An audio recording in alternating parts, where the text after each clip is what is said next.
अब जो है भगवान ने और बड़ी सुंदर लीलाएं की हैं। आगे एक बार ब्रजवासियों ने एकादशी का व्रत बड़ी निष्ठा से किया। सब ब्रजवासी एकादशी बहुत निष्ठा पूर्वक करते हैं। आप लोग भी सब एकादशी व्रत जरूर किया करें। अच्छा, कितने लोग ऐसे हैं जो एकादशी व्रत करते हैं? हाथ उठाएंगे। 2-3 हाथ उठ रहे हैं। और अगली वर्ष यहां जब कथा हो तो 100% सबके हाथ उठना चाहिए, बोले हम सब एकादशी करते हैं। देखो, एकादशी के दिन अन्न का आहार नहीं लेना चाहिए।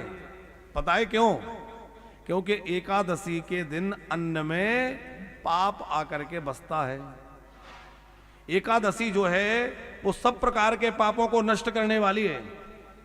तो पाप भगवान के पास गया, प्रभु मैं कहां रहूं, आखिर आप तो सबको शरण देने वाले हैं, तो मुझ दीनहीन पर भी कृपा करिए। जो देखो वो कहता है पाप को भस्म कर दो, पाप को जला दो, पाप को मिटा दो। अरे मैं कहां जाऊं? वो ये एकादशी तो मेरे पीछे पड़ी है। जो एकादशी व्रत करता है, एकादशी के दिन एक नाम भी आपका ले लेता है, वो सारे पाप ही समाप्त कर देता है। भगवान बोले कि तू अपनी रक्षा चाहता है तो ऐसा कर, एकादशी के दिन अन्न में जाके छुप जाना, तो अन्न में तेरा वास रहेगा। तो एकादशी के दिन अन्न में जाकर के पाप निवास करता है। और जो एकादशी में अन्न ग्रहण करता है, अन्न का आहार करता है, वो समझ लो पाप ही खाता है। इसलिए एकादशी में अन्न नहीं खाना। देखो, आप लोग कथा का आनंद ले रहे हैं। इतना सुंदर आयोजन हमारे भोला राम जी ने, लुबाना परिवार ने यहां आयोजित कर रखा है। परिवर्तन होना चाहिए। क्या परिवर्तन हो? एक तो हर व्यक्ति के गले में तुलसी अवश्य हो। सब लोग तुलसी धारण किया करें। तुलसी पहनते हैं ना, छोटी से छोटा दाना पहन लीजिए। तुलसी की कंठी, तुलसी अवश्य गले में पहन के रखिए। क्योंकि मृत्यु के क्षण में जिसके गले में, हाथ में, जिसके शरीर पर तुलसी पड़ी होगी, वो चाहे जितना बड़ा पापी हो, वो नरक नहीं जा सकता। यमराज के दूत उसको छू भी नहीं सकते। क्योंकि तुलसी की इतनी महिमा है कि मृत्यु के क्षण में गलती से भी तुलसी का स्पर्श हो जाए,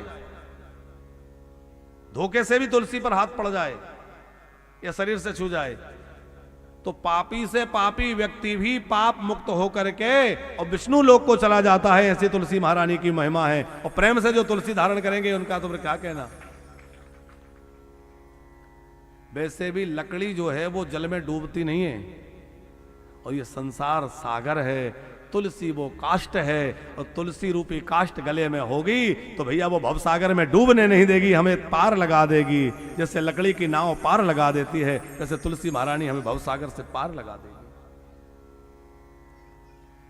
मरने के बाद उस मृतक की चिता में तुलसी का छोटा सा टुकड़ा भी कोई डाल देना, थोड़ी सी टुकड़ी तुलसी की लकड़ी ले जाओ, और किसी की अंतिम संस्कार हो रहा है तो वो चिता जल रही है, उसमें लकड़ियों के बीच में थोड़ी भी तुलसी कोई डाल दे तो भी वो मरने वाला व्यक्ति भगवत धाम चला जाता है।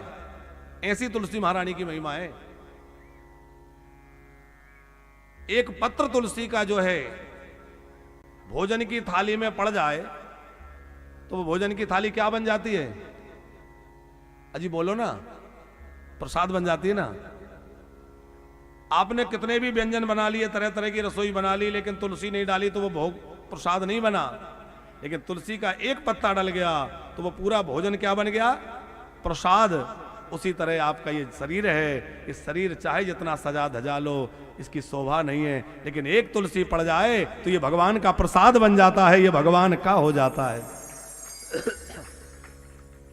इसलिए सब लोगों से निवेदन है कि सब तुलसी अवश्य धारण करें। एकादशी व्रत करें, तुलसी धारण करें, नाम जप करें, जितना हो सके नियम बनाए। हमें तो बड़ा अच्छा लगा आज जो है वो बेटा, क्या नाम, मयंक है कि वो बेटे का क्या नाम है? प्रवीण भैया कह रहे थे कि हम सब लोग जितने भाई हैं मंदिर जाते हैं सवेरे और शाम को भी मंदिर जाते हैं। बड़ा अच्छा लगा कि भाई कितनी अच्छी बात है कि परिवार में इतने बढ़िया संस्कार दिए जा रहे हैं कि सारे बच्चे मंदिर जाते हैं, वहां जाके मत्था टेकते हैं, प्रणाम करते हैं। तो आप लोग नियम बनाइए कि सवेरे जो है ज्यादा नहीं तो 1-2 माला 4 माला तो भगवान के नाम की करेंगे, और माला फेरने का समय भी ना हो ना तो चलते फिरते घर की झाड़ू बुहारी करते भोजन बनाते जैसे हो भगवान का नाम गाते रहिए। अभ्यास करिए कि कीर्तन कीर्तन करते करते करेंगे। हाथ से काम चल रहा है, मुख से कीर्तन चल रहा है। अब आप कीर्तन करते करते भोजन बनाएंगे तो वो भोजन जो है वो भगवान का प्रसाद ही बन जाएगा, भगवान के नाम की मिठास उस भोजन में आ जाएगी। कोई भी काम कर रहे हैं। हमारे पूज्य सदगुरुदेव भगवान मलुक पीठाधीश्वर पूज्य महाराज श्री जी ने अपनी जीवन का एक संस्मरण सुनाया पंकज जी, कि एक बार कहीं कथा के लिए गए थे। ध्यान से सुनना आप लोग, कहीं कथा करने के लिए महाराज जी गए थे और एक व्यक्ति उनके पास आया, बड़ा गरीब व्यक्ति था, विपन्न था, और उसने आकर के महाराज जी से पूछा कि महाराज जी मैं भी कुछ भजन करूं, ऐसी कोई विधि आप मुझे बतला दीजिए, मैं क्या करूं, क्योंकि मैं काम में बहुत ज्यादा व्यस्त रहता हूं और व्यस्तता के कारण मैं बैठ करके माला नहीं जप सकता, इतना अवकाश नहीं होता कि मैं मंदिर में बैठ के भजन करूं या घर में बैठ के भजन करूं, तो कैसे क्या करूं, आप थोड़ा सा कुछ मार्गदर्शन करें। तो महाराज जी ने सहज में कह दिया कि नाम लिया करो। बोले कैसे लें? तो पूछा क्या काम करते हो? तो वो महाराज जी ने सुनाया अपने मुंह से। बोले उसने कहा कि हम लोहे का काम करते हैं, तो लोहा गर्म करके उसको पीटने का जो काम होता है, लोहा पीटने का काम वो करता था। महाराज जी ने कहा ऐसा किया करो कि जब हथौड़ा मारते हो तो नाम लेकर राम राम राम ऐसे बोल दिया करो, भजन हो जाएगा। वो बालक को बात जच गई। अब महाराज जी तो कह के अपने वृंदावन चले आए कथा के बाद, और वो बालक ने वो नियम प्रारंभ कर दिया। नई उम्र का बच्चा था और धीरे धीरे वो नाम जपने की रट उसको लग गई। अब 1-1.5 साल बाद फिर महाराज जी की दोबारा उस क्षेत्र में कथा हुई।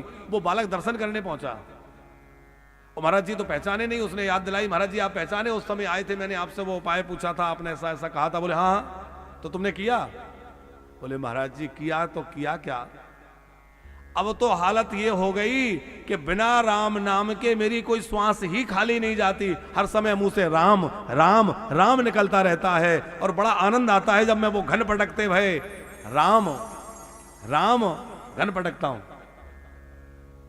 और फिर उस बालक ने महाराज जी को बतलाया कि महाराज जी पहले तो मैं ऐसे ही छोटी सी दुकान में काम करता था, लेकिन आज आपकी कृपा से बहुत बड़ी फैक्ट्री बन गई है और मतलब काफी बड़ा काम कारोबार हो गया है, तमाम लोहे की चीजें बनने लगी हैं, तमाम व्यवसाय बढ़ गया है, पर मेरा राम नाम भी उतना ही बढ़ गया है। बस मैं राम राम कहते कहते वो कार्य करता रहता हूं।